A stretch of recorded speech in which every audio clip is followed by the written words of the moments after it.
முத்துக்கள். எல்லாத்தையுமே எடுக்க முடியுமான்னு கேட்டா கிட்டத்தட்ட 4 மணி நேரம் ஆகும். கண்டிப்பா அடுத்த தடவை கூப்பிட மாட்டீங்க 4 மணி நேரம் எடுத்தா. அதனால நான் என்ன பிளான் பண்ணேன் அப்படின்னா 4 பாகங்களா பிரிக்கலாம்.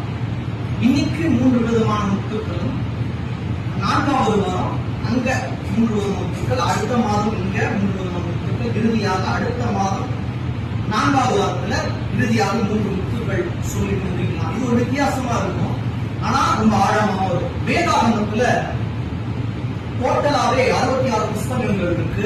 39 பழைய பாட்டுல, 27 புதிய பாட்டுல இருக்கு. மொத்த சாப்டர்ஸ் அதிகாரங்கள் 1189, பழைய பாடல 929, புதிய பாடல 260. மொத்த வசனங்கள் தான் ரொம்ப முக்கியமானது 31102.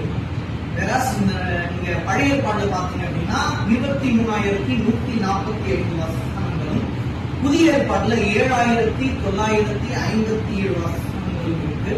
மொத்த வார்த்தைகள் 8 லட்சத்துக்கும் மேல இருக்கு. மொத்த எழுத்துக்கள் 35 லட்சத்துக்கும் மேல இருக்கு. ஆவிக்குரிய கனிகள் 9. இது எல்லாமே நம்மளுக்கு அறிந்த விஷயம், அறியாத விஷயம்.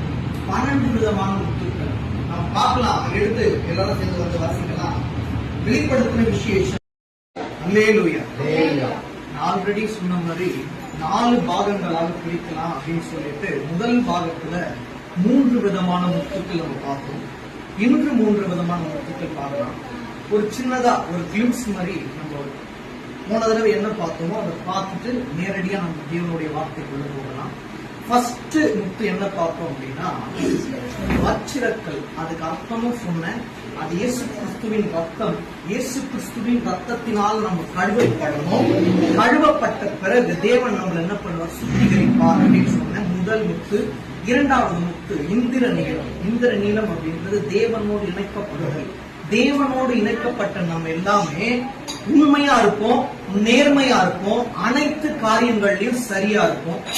மூன்றாவது முத்து நம்ம பார்த்தது சந்திரகாந்தம்.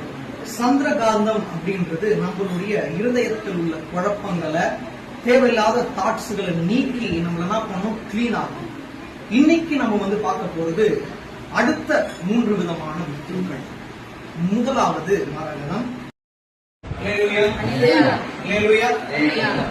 ஆல்ரெடி சொன்ன மாதிரி நம்ம என்ன பார்க்கணும் அப்படின்னா 12 விதமான முத்துக்கள் தான் நம்ம பார்க்கணும்.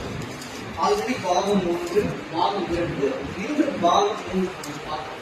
பாகம் 1 நம்ம ஃபுல்லா கிளாரிட்டியா நம்ம பார்த்து முடிச்சதுனால பாகம் 2 கொஞ்சம் பார்த்துட்டு பாகம் 3 போகலாம். பாகம் 2ல என்ன பார்த்தோம் அப்படின்னா மரகதம், கோமேதகம், பத்மராகம் பார்க்கணும். ஆல்ரெடி சொன்ன மரகதம் அப்படின்றது தேவனாகிய கர்த்தர் சிங்காசனத்தில் வீற்றிருக்கார். அவரை சுற்றி எவ்வாறு வானவில் இருக்கிறதோ அவ்வாறு நம்ம எல்லாருமே தேவனை சுற்றி இருக்கணும்னு சொன்ன. அப்படி நம்ம சுற்றி இருந்தா நமக்கு என்ன ஆகும்னா மன தெளிவு கிடைக்கும், கிளாரிட்டி கிடைக்கும். இரண்டாவது கோமேதகம் சொன்ன. கோமேதகம் அப்படின்றது தாழ்மை, தைரியம், நம்பிக்கை. அப்போ தேவன் மேல நம்ம உண்மையா இருக்கணும் அப்படின்னா நம்ம எப்படி இருக்கும்? தாழ்மையா இருக்கும், எல்லா காரியத்திலையும் தைரியமா இருக்கும். அவர் மேல எப்படி இருக்கும்? நம்பிக்கையா இருக்கும். இறுதியாக என்ன பார்த்தோம்னா பதுமராகம். நான் ஆல்ரெடி சொன்னேன், பதுமராகம் ஒரு முக்கியமான விஷயம் இருக்கு, நான் அப்புறமா சொல்றேன் அப்படின்னு சொன்னேன். அது என்ன அப்படின்னா வெளிப்படுத்தின விசேஷம் 4:3. வீற்றிருந்தவர் பார்வைக்கு வச்சிரங்களுக்கும் பதுமராகத்துக்கும் ஒப்பாயிருந்தார். அப்போ பதுமராகம் அப்படின்றது ராஜாவாகிய தேவனை குறிக்கிறது. இன்னொன்னு சொன்ன, இது என்ன சொன்ன? நம்ம அரச குடும்பம் அப்படின்னு சொல்லிட்டு சொன்ன. அப்போ ராஜாவாகிய தேவன் நம்மோடு இருப்பாரானால் ராஜாவோட பிள்ளைங்கெல்லாம் யாரு? என்ன குடும்பம்? அரச குடும்பமா இருந்தோம் அப்படின்னு சொல்லிட்டு முடிச்சோம். நம்ம இன்று நம்ம என்ன பார்க்க போறோம் அப்படின்னா வெளிப்படுத்தின விசேஷம் 21:20 இறுதி பாகம். மூணாவது பாகத்துல நம்ம என்ன பார்ப்போம் அப்படின்னு பார்த்துட்டு நம்ம 4வது பாகம் ரொம்ப ரொம்ப முக்கியமான இறுதி 3 முத்துக்கள். இதுல நான் எப்படி தேவன் நடத்துவான்னு சொல்லிட்டு எனக்குமே கொஞ்சம் ஒரு ஆர்வமா தான் இருக்கிறாங்க. தேவன் அப்பயும் நடத்துவார் நம்புறேன். இந்த 3 விதமான முத்துக்களும் உங்களுடைய வாழ்க்கைக்கு ஒரு முக்கியமான முத்துக்களா இருக்க போகிறது. முக்கியமாக ஒரு 3 பேருக்குமே எல்லாருக்குமே ரொம்ப முக்கியமானது, உங்களோட வாழ்க்கைக்கு ரொம்ப முக்கியமா இருக்க போகும் சொல்லிட்டு நான் நம்புறேன். சரி, நம்ம அத பாகம் 3 நம்ம பார்த்துட்டு அடுத்த 3 முத்துக்குள்ள போகலாம். ஆல்ரெடி நான் சொன்னேன் 7வது முத்து என்ன சொன்னா சொன்ன ரத்னம் சொன்னேன். அது என்னன்னா உறுதியான மனம், நமக்கு சந்தோஷத்தை கொடுக்கும், குற்ற உணர்வை நீக்கும். அப்போ தேவன் நமக்கு என்ன கொடுப்பாரு? சந்தோஷத்தை கொடுப்பாரு, உறுதியான மனம், எதையும் தாங்கக்கூடிய மனம், இந்த ஆவிக்குரிய மனம் கொடுப்பாருன்னு சொன்னேன். 8வது படிக பச்சை, தேவனுடைய சரீரம் நம்முடைய சரீரம் போல ஒன்றாக இணைக்கப்பட்டிருக்கு. அப்போ நம்மளுடைய சரீரம் தேவனுக்கு இணைக்கப்பட்டு இருக்கோமானால் எதையும் நம்ம என்ன பண்ணுவோம்? தாங்குவோம். அப்போ தேவனுடைய சரீரம் நம்முடைய சரீரம் சொன்ன.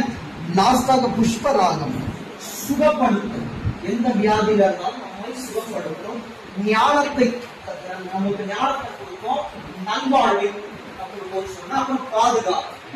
அப்போ நல்லா நீங்க வந்து புரிஞ்சுக்கீங்க, எந்த ஒரு சுகவீனமா இருந்தாலும் அதுல இருந்து என்ன பண்ணுவாங்கல்ல சுகப்படுத்தும். அப்போ சுகப்படுத்தும் வல்லமைய தேவன் என்ன பண்ண போற கொடுக்க போறாரு, நம்மளை பாதுகாத்து அப்புறம் ஞானத்தை கொடுப்பார். இப்ப இன்னைக்கு நம்ம வந்து பார்க்கலாம், அதை வெளிப்படுத்தின விசேஷம் 21:20.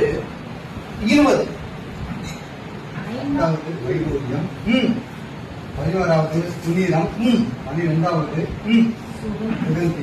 அப்ப இன்னைக்கு நம்ம வந்து பார்க்க போறது வைடூரியம், சுனீரம், சுகந்தி.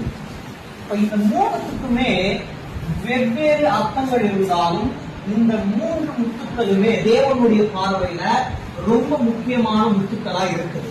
நீங்க வைடூரியம் நீங்க வந்து பாத்தீங்க அப்படின்னா நமக்கு ஒரு நல்ல எதிர்காலத்தை தர தேவன் வல்லவராக இருக்கிறார். Good future. இனிமேட்டு உங்களுடைய எதிர்காலம் நம்ம நினைச்ச மாதிரி இருக்காது, தேவன் நினைச்ச மாதிரி இருக்கும். நம்மளுடைய எதிர்காலத்தை புதிதாக மாற்ற தேவன் வல்லவராக இருக்கிறார். இந்த வைடூரியனாலே புரிஞ்சுக்கங்க, உங்களுடைய வாழ்க்கை இருந்த வண்ணமா இருக்காது, புதிதாக மாற போகிறது. இப்ப சொன்னாங்க தலைவீனமா இருக்குன்னு சொல்லிட்டு, ஆவி உற்சாகம் உள்ளது, உங்களோட மாம்சமும் பலவீனம் உள்ளது.